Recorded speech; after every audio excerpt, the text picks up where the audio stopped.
ఒక ఊరిలో రితు అనే ఒక చిన్న పాప ఉండేది. ఆమె తన ప్రియమైన నానమ్మ నారాయణమ్మతో కలిసి నివసించేది. ఒకరోజు రితు ఆసక్తిగా అడిగింది, నానమ్మ, నువ్వు ఎప్పుడూ అందరినీ చేతులు జోడించి ఎందుకు నమస్కరిస్తావు? ఆమె నానమ్మ మెల్లగా నవ్వి, నా ప్రియమైన మనవరాలా, ఇది మనం గౌరవాన్ని చూపించే విధానం. మనం ఇతరులకు చేతులు జోడించి నమస్కరించినప్పుడు మనం వినయాన్ని దయను ప్రదర్శిస్తాము అని జవాబిచ్చింది. రితు తల వంచి అడిగింది, కాని నానమ్మ, ఇతరులను గౌరవించడం వల్ల మనకు ఏమి వస్తుంది? నారాయణమ్మ మెల్లగా నవ్వి, ఇతరులను గౌరవించడం మనకు వినయంగా జీవించడం నేర్పుతుంది.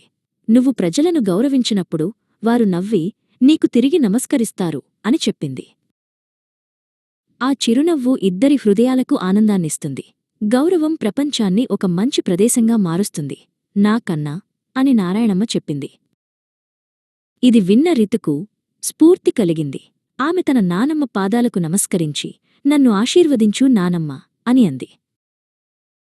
ఆమె నానమ్మ రితు తలపై చేతులు ఉంచి, దీర్ఘాయుష్యుతో సంతోషంగా జీవించు నాకన్నా అని ఆప్యాయంగా ఆశీర్వదించింది.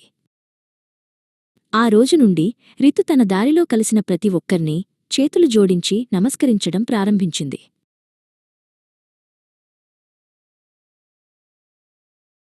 అందరూ ఆమెను చూసి నవ్వారు, ఆప్యాయంగా పలకరించారు. ఇతరులకు గౌరవమివ్వడం ద్వారా తన హృదయం కూడా ఆనందంతో నిండిపోతుందని రితు గ్రహించింది.